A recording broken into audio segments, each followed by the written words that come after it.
Assalamualaikum warahmatullahi wabarakatuh. Halo teman-teman semuanya, welcome back to my YouTube channel. Jadi hari ini saya akan mempresentasikan sedikit tentang hasil laporan analisis saya tentang pengendalian kualitas produk minyak kelapa Tropikoko. Video ini saya buat untuk menyelesaikan tugas ujian akhir praktikum mata kuliah manajemen produksi dan operasi. Sebelumnya saya akan memperkenalkan diri, nama saya Sylvia Ainur Aini, NPM 19754027, mahasiswa agribisnis pangan semester 3 Politeknik Negeri Lampung. Tanpa menunggu lama, mari kita ke presentasinya. Nah, untuk bab apa saja yang saya bahas, ada 3 bab, yaitu yang pertama pendahuluan, yang terdiri dari latar belakang dan tujuan. Yang kedua pembahasan, terdiri dari deskripsi data, metode analisis, dan pembahasan. Bab ketiga yaitu kesimpulan, berisi kesimpulan dan saran. Masuk ke bab pertama yaitu pendahuluan. Dewasa ini perkembangan bisnis meningkat semakin ketat, meskipun berada dalam kondisi perekonomian yang cenderung tidak stabil.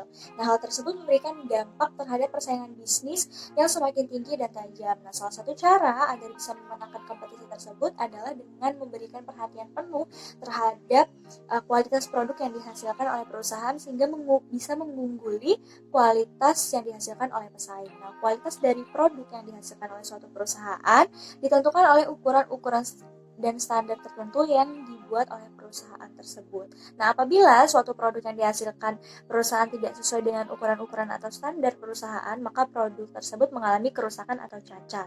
Nah, untuk mencegah kerusakan yang timbul, maka perusahaan perlu melakukan kegiatan pengendalian kualitas. Nah, pengendalian kualitas itu adalah suatu kegiatan yang dilakukan untuk memantau aktivitas dan memastikan kinerja sebenarnya yang dilakukan telah sesuai dengan yang direncanakan.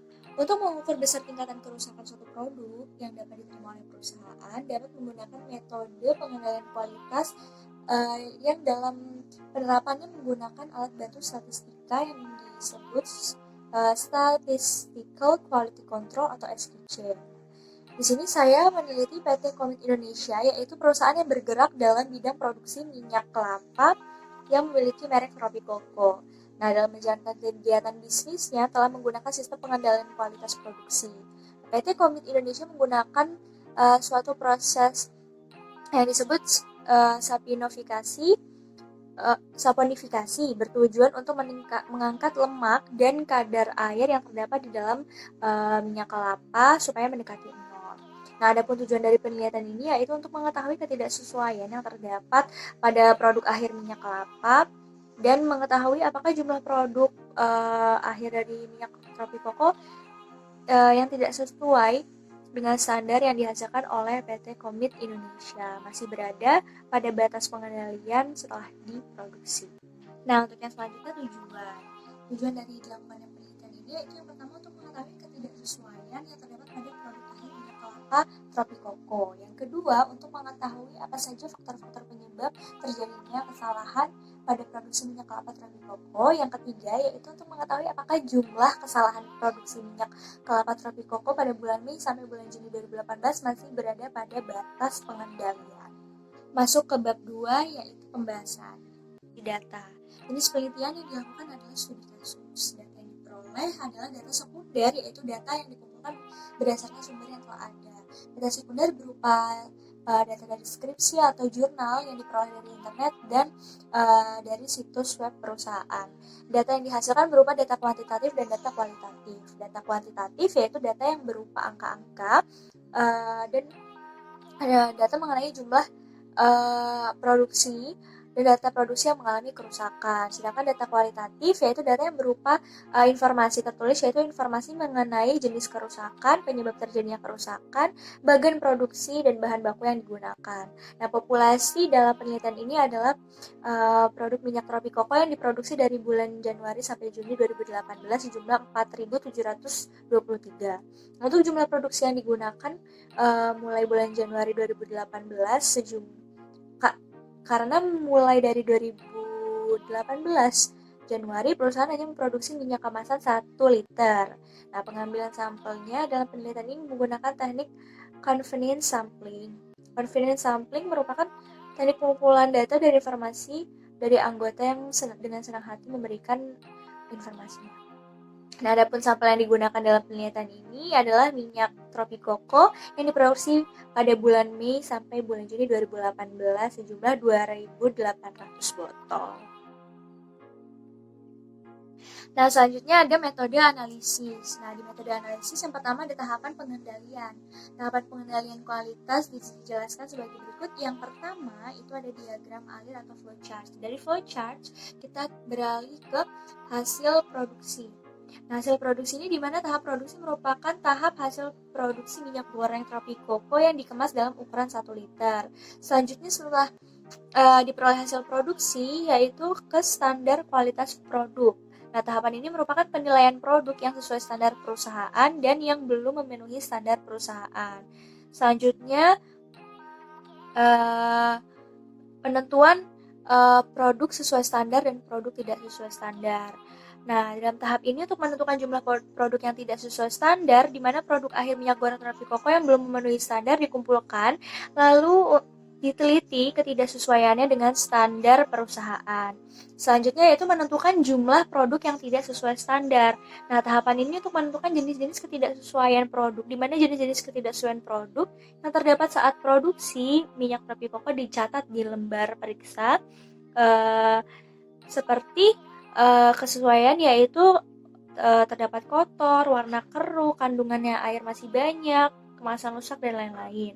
Setelah itu, lembar periksa dibuat diagram Pareto. Nah, selanjutnya menentukan penyebab kegagalan. Pada tahap ini untuk menentukan penyebab kegagalan, di mana pada tahap ini faktor-faktor penyebab kegagalan produksi dianalisis dengan menggunakan diagram tulang ikan atau fishbone.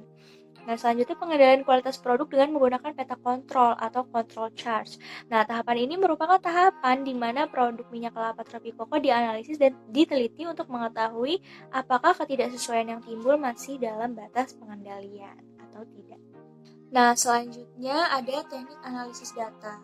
Nah, penelitian ini menggunakan alat bantu statistik yang terdapat pada Statistical Quality Control atau SQC. Nah, SQC ini adalah satu sistem yang dikembangkan untuk menjaga standar yang uniform dari kualitas hasil produksi pada tingkat biaya yang minimum dan menerapkan bantuan untuk mencapai efisiensi. Nah, ada pun langkah-langkahnya itu yang pertama untuk menyelesaikan rumusan masalah yang pertama yaitu membuat checksheet untuk mencatat informasi data mengenai jumlah produk yang tidak sesuai atau cacat dengan standar perusahaan dan mengetahui jenis-jenis ketidaksesuaian yang terdapat di suatu produk tersebut yang terjadi selama bulan Mei sampai bulan Juni 2018. Nah, yang kedua, membuat diagram Pareto untuk mengetahui urutan jenis-jenis kesalahan yang sering dilakukan. Yang ketiga, menganalisis sebab akibat dan dengan menggunakan diagram tulang ikan atau diagram fishbone untuk mengetahui penyebab munculnya ketidaksesuaian pada suatu produk. Nah, selanjutnya untuk menyelesaikan rumusan yang kedua, menggunakan peta kontrol atau peta kontrol P. Nah, selanjutnya yaitu ke pembahasan. Nah, dalam menyelesaikan permasalahan pengendalian kualitas itu akan dilakukan langkah-langkah. Yang pertama, membuat checksheet.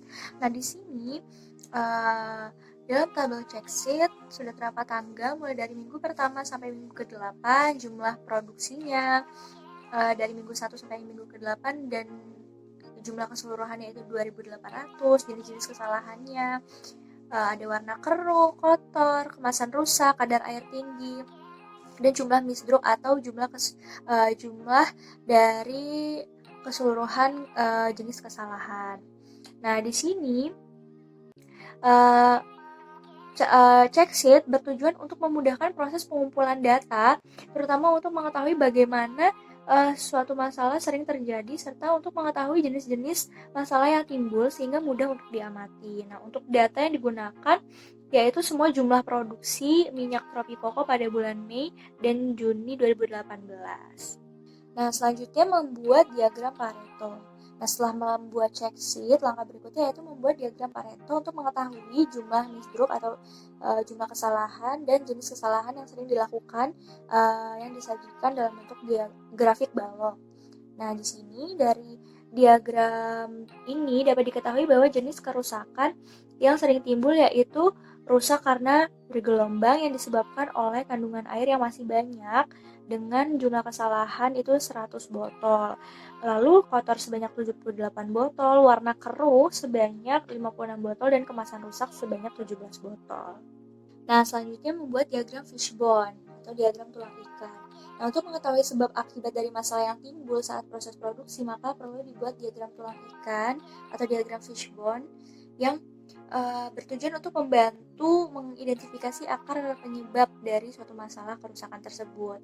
Nah, faktor-faktor yang mempengaruhi adanya kerusakan antara lain yang pertama manusia atau para tenaga kerja yang melakukan proses produksi minyak tropipoko. Yang kedua yaitu bahan baku atau bahan dasar yang digunakan pada perusahaan untuk memproduksi minyak kelapa tropipoko.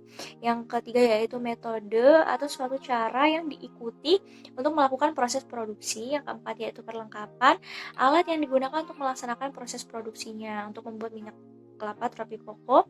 Yang terakhir yaitu lingkungan atau keadaan sekitar yang dapat mempengaruhi perusahaan baik secara langsung maupun tidak langsung. Nah, setelah mengetahui jenis-jenis kerusakan yang terjadi, perusahaan melakukan tindakan perbaikan agar kesalahan-kesalahan tidak terjadi lagi. Nah, untuk itu diagram tulang ikan ini bertujuan untuk membantu perusahaan dalam mencari sebabnya. Ikan yang kedua yaitu kerusakan kotor. Nah, penyebabnya yaitu alat produksi kotor atau saringan masih kotor. Selanjutnya, kualitas bahan baku rendah dan minyak setengahnya menjadi kotor. Nah, dari segi manusia, pekerjanya masih teledor dalam melakukan proses produksi. Nah, untuk metodenya penyaringan minyak kurang maksimal sehingga timbullah masalah kerusakan yaitu kotor. Untuk diagram tulang ikan yang ketiga yaitu kerusakan kemasan rusak yang timbul karena para pekerja teledor. Nah, pada perlengkapan kualitas botolnya rendah, botol mudah penyok dan bocor. Nah, untuk metodenya cara penyimpanannya tidak atau kurang baik. Untuk lingkungannya kotor dan lembab sehingga kemasan mudah rusak. Nah, untuk diagram tulang ikan yang keempat yaitu kerusakan kadar air tinggi. Nah, di sini dapat dilihat bahwa alat yang digunakan basah karena terkena air. Nah, bahan baku minyak banyak mengandung air. Pada metode proses produksi kurang tepat atau proses saponifikasi belum sepenuhnya benar. Nah, untuk pada lingkungannya lembab sehingga menimbulkan kadar air yang terdapat dalam minyak cukup tinggi. Nah, setelah itu hasil uji statistik dan pembahasannya. Setelah memperoleh jumlah data dan jenis kesalahan pada produksi minyak tropipoko, langkah selanjutnya yaitu menguji apakah kesalahan yang timbul masih berada pada batas kendali dengan menggunakan peta kendali P. Nah, peta kendali P ini bertujuan untuk mengawasi kualitas dengan mudah sehingga mudah untuk menentukan keputusan apa yang harus diambil jika terjadi produk yang menyimpang. Nah, peta kendali P juga merupakan peta yang dijadikan pedoman untuk pengendalian kualitas yang dikemukakan oleh Dr. Sheward untuk mengetahui apakah sampel hasil observasi termasuk daerah yang diterima atau maupun daerah yang tidak diterima. Nah, di sini langkah-langkah dalam membuat peta kendali P yaitu pertama, hitunglah P dengan menggunakan rumus P sama dengan jumlah kerusakan dibagi jumlah dari ukuran subkelompok. Nah, di sini saya mengambil contoh dari data minggu 1 sampai minggu ketiga. Bisa dilihat di sini minggu pertama 17 dibagi 337, hasilnya 0,050. Nah, minggu kedua 5 dibagi 329 sama dengan 0,015. Minggu ketiga 32 dibagi 332 sama dengan 0,096. Dan seterusnya sampai data minggu ke-8. Selanjutnya yaitu menghitung rata-rata kerusakan produk atau central line dengan rumus yaitu CL sama dengan jumlah total yang rusak dibagi jumlah total yang diproduksi. Nah, di sini bisa dilihat CL sama dengan 251 dibagi 2800 yaitu 0,0896. Selanjutnya adalah menghitung batas kendali atas. Di sini rumusnya batas kendali atas sama dengan P ditambah 3 kali akar P dikali 1 min P per N. Di sini juga saya mengambil contoh sampel minggu 1 sampai minggu ketiga. Nah, di sini bisa dilihat minggu pertama 0,0896 ditambah 3 kali akar 0,0896 dikali 1 kurang 0,0896 per 337 sama dengan 0,1362. Minggu kedua didapat hasil 0,1368, minggu ketiga didapat hasil 0,1366, sampai seterusnya data minggu ke-8.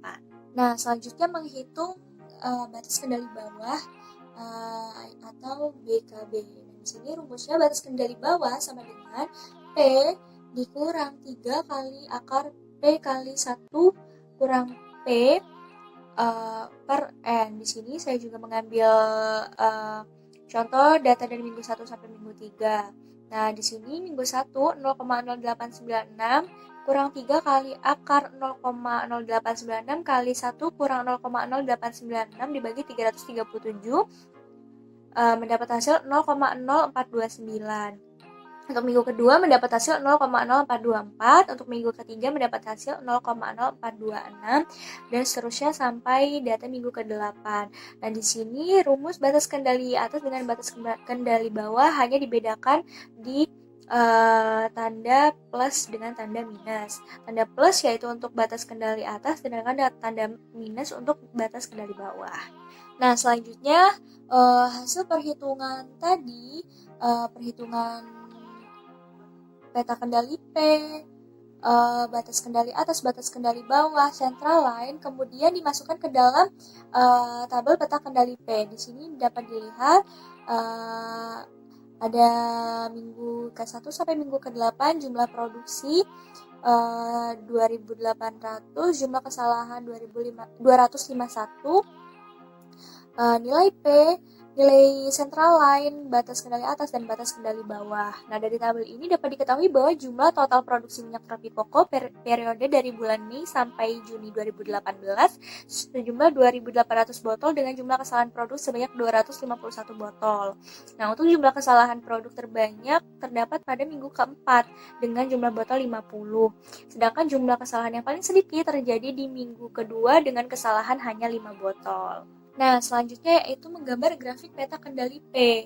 Nah, di sini dapat dilihat gambar grafik peta kendali P dapat dibuat dengan menggunakan aplikasi Minitab untuk menjelaskan hasil perhitungan batas kendali P. Nah, berdasarkan gambar diagram ini dapat diketahui terdapat 3 titik merah yang berada di luar batas kendali P, yaitu di minggu kedua, minggu kelima, dan minggu ke-8.